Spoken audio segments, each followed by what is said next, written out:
So this is another GP case again. So I'm not particularly looking out for GP cases. It's just that they're the ones that seem to come up. You can expect a lot of GP cases. So definitely be really familiar with the CKS NICE guidelines, because they'll really serve you well in these kind of cases. Right. So you're a foundation year 2 doctor in the GP surgery.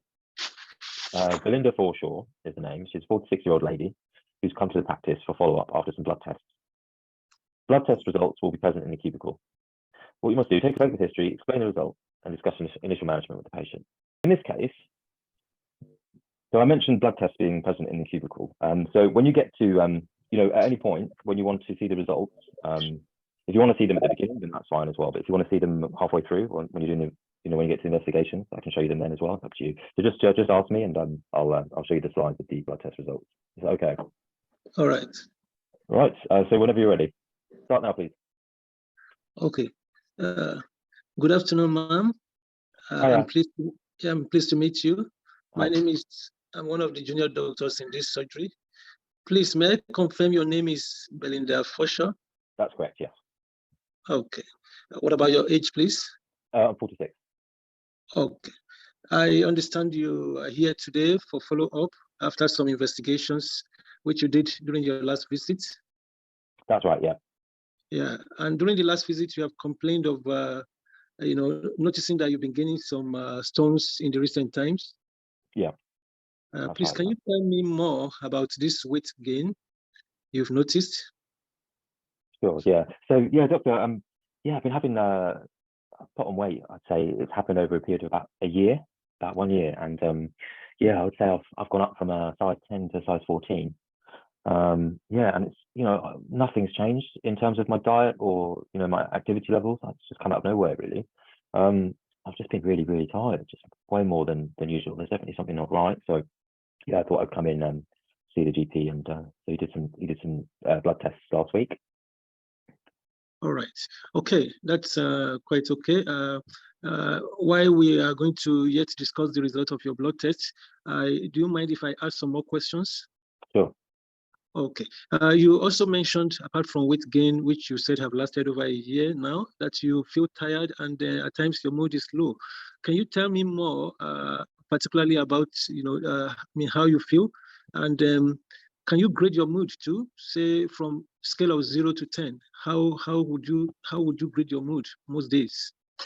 Well, I never said that my mood's actually been absolutely fine, doctor. I would say my mood is just average, about 6 or 7 out of 10. Yeah, not bad. And you feel tired as well? I do feel tired though, yeah, definitely. As if you do not have energy, or you notice you lose interest in things that you normally get excited doing before? Right, yeah, no, my energy levels are lower, yeah, and I am tired, but definitely, no, I've still got interest in lots of things. I'm a quite a keen ice skater, so when I've got enough energy, yeah, I do like to keep that up. Okay. Now, talking about your weight gain, how much of weight have you gained over this period? Can you quantify it? Yeah, I mean, I've gone up to size 14, but I would say in terms of actual kilograms, I'd say maybe about 7 or 8 kilograms. Yeah, maybe 8 kilograms. Okay. Are you on any medication like steroid, or do you routinely take pain-relieving drugs? No, I don't take any steroids or anything for pain, no. And you said your diet has been okay. You don't seem to take more than you used to consume before? That's right, yeah. Okay. How is your routine daily activities? Can you tell me about it? Yeah, it's not great, because usually when I come back, I work part-time, so I'll come home at 1 o'clock. I'll look after my kids, and I just I'm just not cooking dinner. I'm not doing any of my chores at home. I've just really got no energy left whatsoever. I'm just sleeping all day. Yeah. So my partner's not very happy. He's definitely concerned. So. Yeah. Okay. Do you notice any swelling in any part of your body, especially your neck? No, I've not. No swellings. Okay. Nothing in the neck. No. Okay. Please, I would like to ask you some more questions, particularly as it relates to your past health history. Okay. Is that okay? Yeah, that's fine. Do you have any medical condition that you treat before now?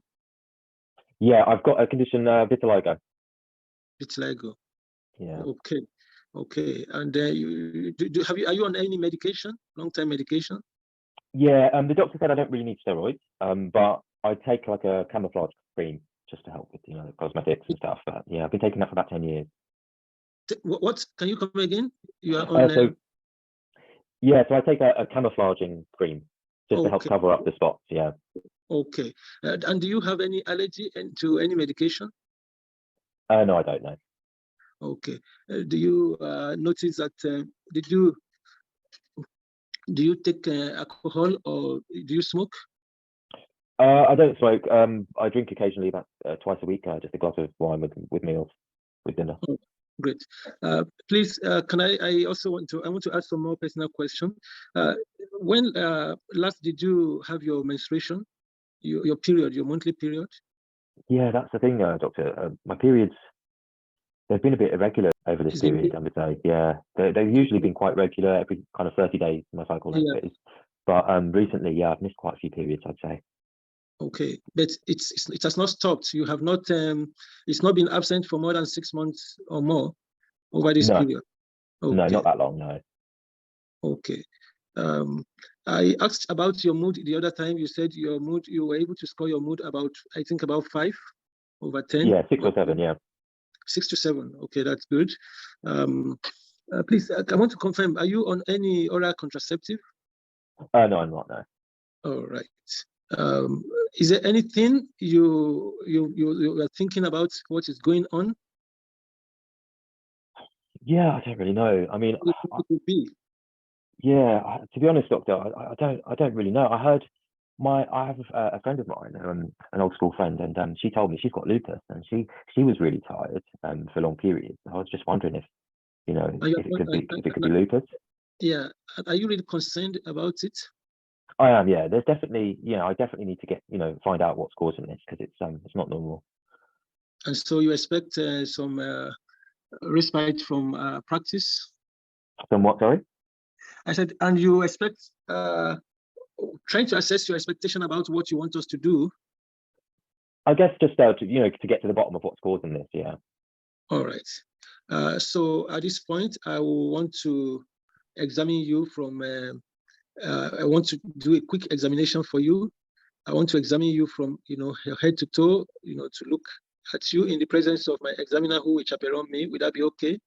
Yeah, that's fine. All right. Can I go ahead with the examination? I will do general physical examination and basic vitals, blood pressure, temperature, and your respiratory rate and all that.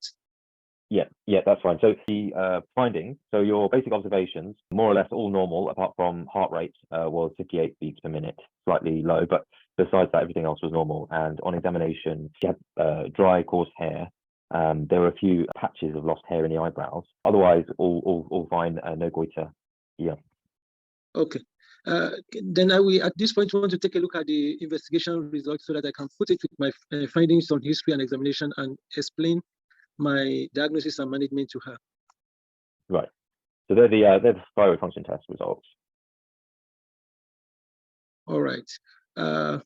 It's all right. So, Ms. Fosher, I have taken a look at your investigation results, and also I'm happy you have been able to tell me about how you have been feeling, and putting all this together, I just have to inform you at this point, it looks like your thyroid hormones, your thyroid gland is is hypofunctioning. That is, it's not functioning as it should be, and the condition you have, it's what we call in medical parlance hypothyroidism. Okay. Yes. Do you get that? Do you understand that? Yeah. What is that, doctor? I don't know what that is.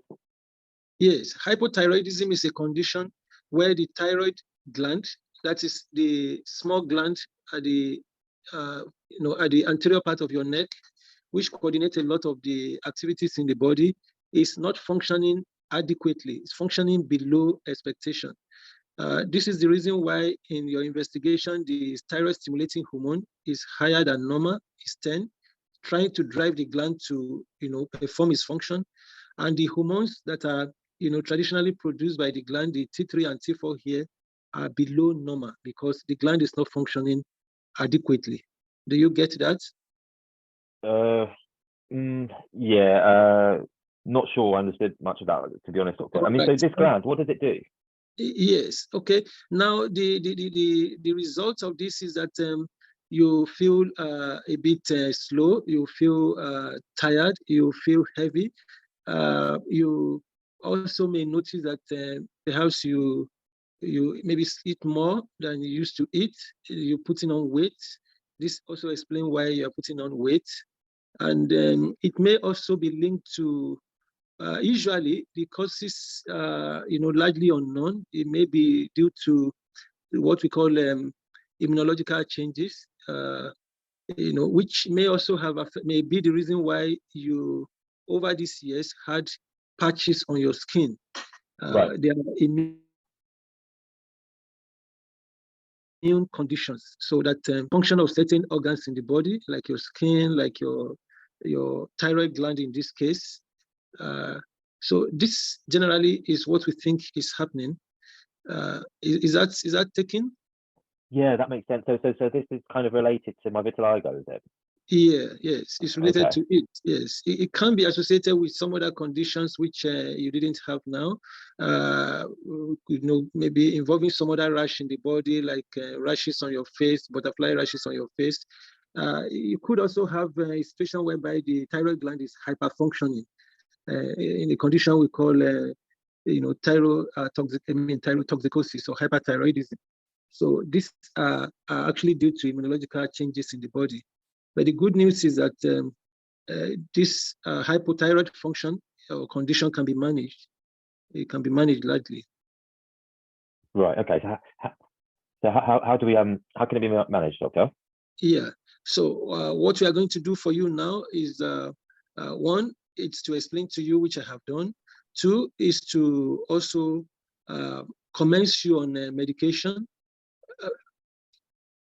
We can commence you on medication because the result of the investigations actually reveal that because of the symptoms you are having and the investigation results, it's clear that you have a hypothyroidism. However, in some cases, we may need to, if there's no clear cut, we may need to repeat this investigation after 3 months and see if there will be some changes, after which we can commence your medication. Then I will also refer you to the endocrinologist who will review your condition and agree with what we have to do for you. I will also be discussing my seniors who will also make some input into your management. Then we will also want you to employ some lifestyle changes to help some of your symptoms, like weight gain. You want you to embark on improve or increase physical activities, exercise. This will improve your mood, if at all your mood, because this condition could affect your mood. It can also help you to correct the weight you have gained. Is that okay? Yeah. All right. So did you mention, do I have to take anything for this condition? Yes. There are some medication we can prescribe for you. That is a medication that can improve the amount of tyrosine. That can improve the ability of the thyroid gland to produce the thyroid hormones, that is levothyroxine. So these are hormones that are deficient now. So we can give you that in form of medication. And that's basically that. Then we also can explore other reasons why you may be having this and find a way to correct it by the time we refer you to the endocrinologist. Is that okay? Yeah. So do I have to do I start taking that now? Yes, you can start immediately. I have cleared with my seniors about my diagnosis and if they will make any input into your condition. You can start before we now refer you for further management. Okay. And how long do I have to take that for? How many weeks? Yes. Take that for any number of weeks or? Yes. How many weeks are you going to stay on the drugs? Is that the question? Yeah. How long do I have to take those drugs for? Yes. Well, it depends. Usually, our clients who have this condition, may have to be on this drug for a considerably long time, and some persons, all through their life. So, right, okay. Yeah. So I might have to take it my whole life. Right, okay. Yes, people have to take it for a long time, Right. And it's just like treating for, in some cases, hypertension or diabetes. Yeah. Okay, yeah, thank you very much, Doctor. Yeah, is there any other information you need me to give you? Yeah, do you have like a leaflet or something?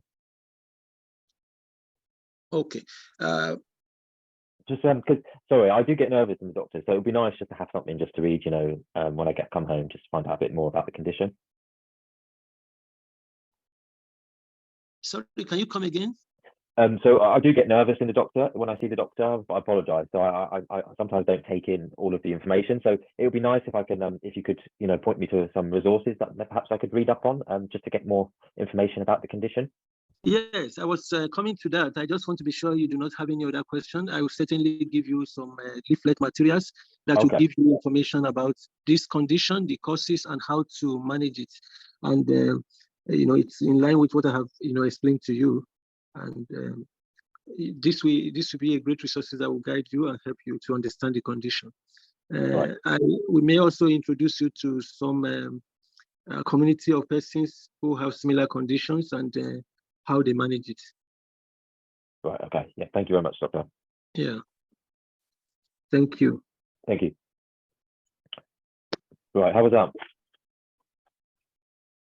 Well,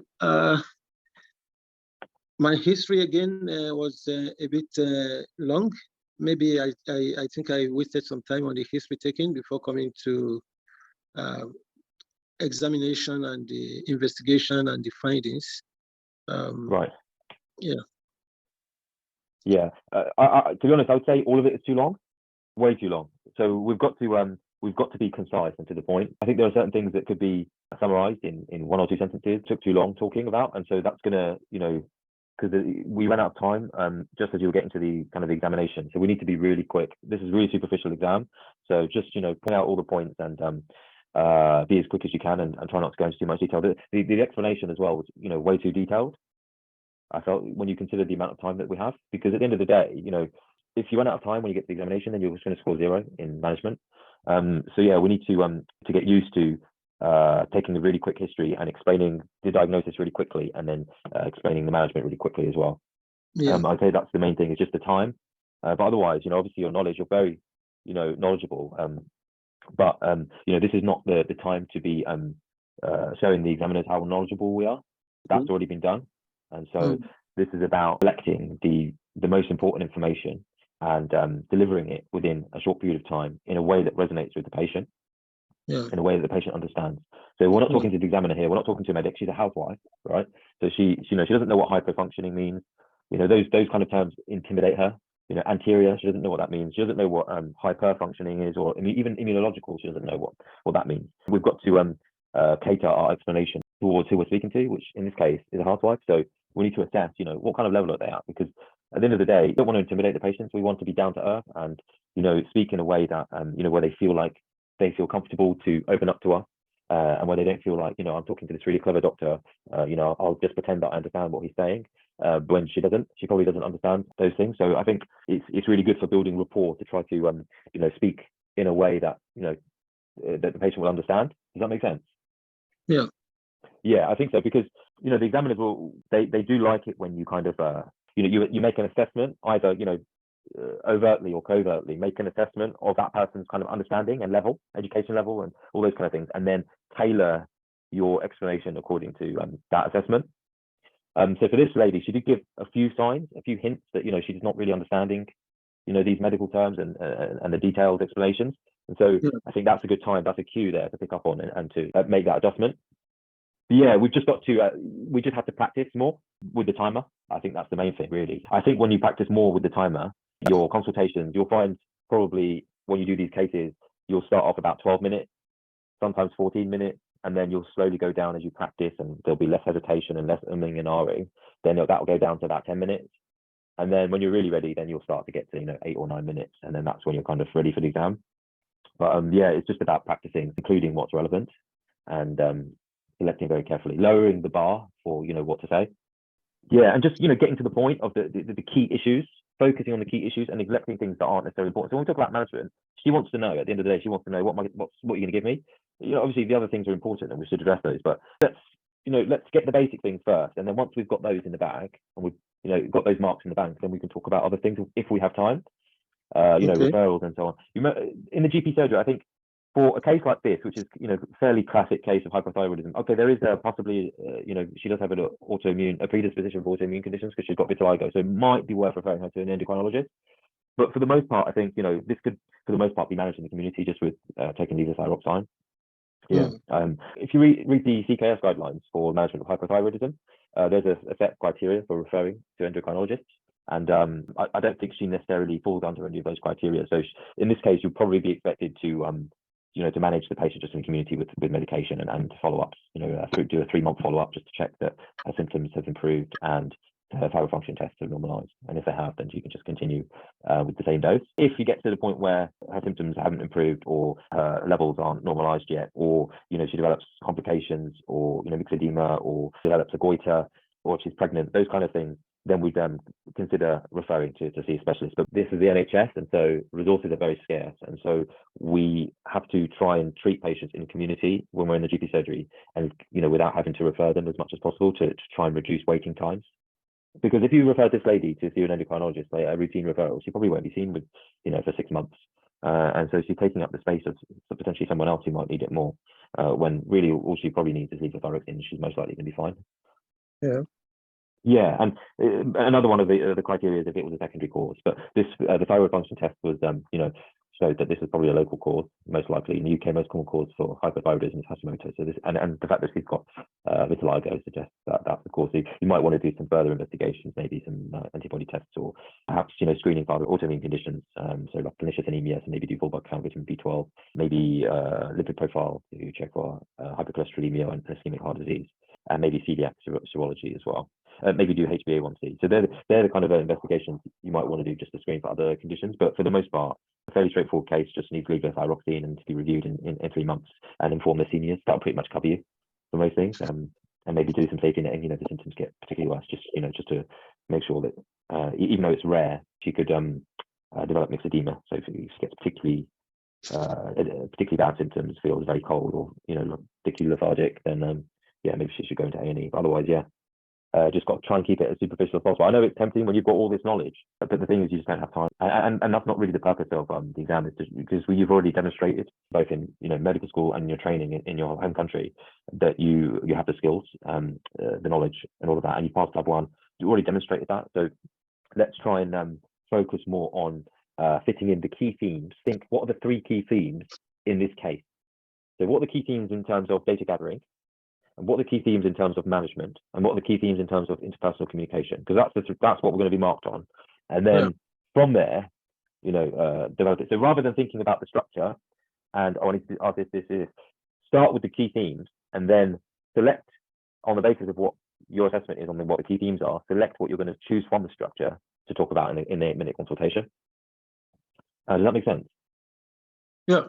I mean, it's just, because at the end of the day, like, the timer finished when you get to the examination. And so in the exam, that's going to be really disheartening when you are up to the examination and it's just gone. You're not allowed to say anything else. That's it. You have to move on to the next station. So we need to, develop good habits from the start. So always practicing with the timer so that you get used to giving really concise answers and just keeping everything superficial. Yeah, just keeping, just including the main points. I would always gear towards including things related to patient safety. So things like red flags and safety netting. So red flags in the history, safety netting in the management. But otherwise, just focus on the key themes. What we'll do is for this for these presentations, I do write some notes on the key themes. So have a look through those notes and just maybe try the consultation again, but just with those key themes in your head. And I think you'll find it a lot easier to finish in time. I personally find that much more helpful when I look at the task. Just 20-30 seconds just to think, okay, data gathering, what's most important? Management, what's most important? Okay. Interpersonal skills, what's most important? Okay, those 3 things. So you go into the station just with 3 things in your head and nothing else. Do you see what I mean? When you've just got that, I think you're much more likely to not miss anything major. And at the end of the day, this exam doesn't reward excellence. This exam punishes missing the key themes. So it's a negative exam. So if you miss something that's important, that everything else is perfect, then it's not going to forgive you for that. So we need to just be, lower the bar, lower the standard of what needs to be said, and just make sure we cover all our bases. Because at the end of the day, if we're perfect in history taking, but then we score 0 in management, it doesn't matter. You're not going to pass the station. So yeah, so we need to try and approach the stations just with that kind of attitude of just covering your bases, basically. Yeah, because that's all you can do with the time that's been provided. Right, let's have a look at the notes. Yeah, so nice open question, just to find out, what's been going on so far. So in these notes, they've explained the condition straight away. I mean, I personally would prefer to do it later on, just so that, because in the history examination, there might be some new information that might help contribute towards giving a better explanation later on. So I do like to kind of try and fit in the history examination first before talking about, results or diagnoses. The explanation was too detailed, so we need to just say the salient points. Remember, we're talking to a housewife here. She didn't go to university, so we're not talking to the examiner. We're talking to the patient. The examiner is assessing how you talk to the patient, not how you talk to them. So let's keep it very simple. So does the average patient know what a thyroid gland is? They've heard of a thyroid, but chances are they probably don't know what it means or what it does. They don't know its function. So I'm thinking, okay, so she's got an underactive thyroid. She's got hypothyroidism. She's got an underactive thyroid. She knows what underactive means, but she probably doesn't know what a thyroid is. So I probably need to give her a bit of information about what thyroid does. Okay, so thyroid gland is related to metabolism. So it controls the metabolism level of the body. And so sometimes the metabolism can go too high. So it'll be like when you exercise, the metabolism level increases to meet the demands of exercising. And so the thyroid gland will be involved in doing that. When you're resting, thyroid gland is less active, reduces the metabolism level. And so the thyroid gland is very important in matching metabolism level according to the body's demands and needs. And so in your case, the thyroid gland is permanently in an underactive state. And so that explains why you've been experiencing these kind of these problems with weight gain and tiredness. And so it's a very common condition and can be treated just with taking some replacements for the hormones that are low in the body. So we give levothyroxine, and that's just taken once daily, but it does need to be taken in the long term. That'll basically be what my explanation would be in terms of the diagnosis and the initial management, and then I'll maybe include a bit more information about follow-up and safety netting. But yeah, I don't think I would refer and informing the seniors. That's about it. Yeah, so history taking, you answered all the, you covered all the major themes in the history. Yeah, another one maybe to ask is about feeling cold. You asked about tiredness. Yeah, I would fit in maybe bowel habits.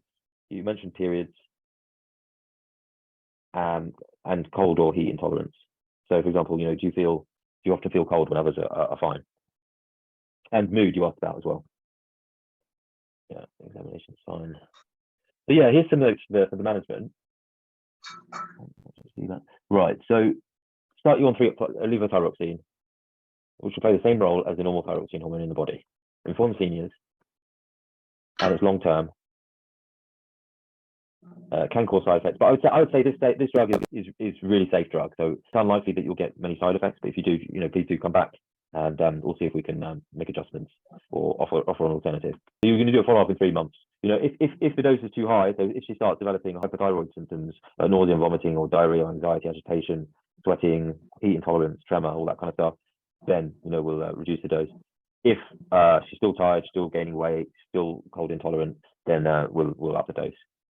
But we'll do that in 3 months' time alongside a thyroid function test. Yeah, so referral. This is a good one to read up on the TKS guidelines of when to refer to an endocrinologist. So we need to know the criteria for referring to an endocrinologist. So that would include, resistance to treatment. So you trialed the levothyroxine not working, so we're going to need something else, and so that'll be a good time to ask for specialist help. The thyroid function test not normalized yet after 3 months. Yeah, same thing. So symptoms or the thyroid levels themselves. If they develop a goiter, then they should be referred. If they're pregnant, and if you suspect a secondary cause, like a pituitary cause or hypothalamic cause. Sorry, I've been too harsh on you with the time and stuff. So, no, it's okay. Right. It's okay. Yeah, it's good to overrun now, but then not do it in the exam. Yes, yeah. I appreciate the feedback, and I quite agree. I think it's the structure you know, if from the outline here, I can see that after the initial introduction, he went straight to explaining the investigation results, meaning that he had access to the investigation results at the beginning of the consultation. Right. So that's yes. So that's different from if it seems you are trying to take history again before looking at the investigation's results. So it's like you want to be conscious to at least consider the various differentials instead of just coning down to hypothyroidism, which you would have concluded from the results. Right. Yes. The bottom line is speed. So in all of it, one has to gain speed so you can be able to finish within the 8 minutes that is stipulated. Yeah, I completely agree. Yeah, definitely. So definitely, I think it's a good approach to have a look at the results before you introduce yourself. Yeah, definitely. They have kind of left it open here. So blood test results will be present in the cubicle. So you're kind of free to to have a look at them when you want. Yeah. Yeah. So yeah, I definitely agree. It's always good to look at them early just to orientate you. If you've already got the investigation results and you already know what it is, then you can give a much more tailored consultation. Yeah. Definitely. Yeah. Yeah, because at the end of the day, like if you were to see this patient at GP surgery, you would look at the results before you spoke to them. So, yeah, that makes sense. I mean, what do you think about the explanation about the hypothyroidism?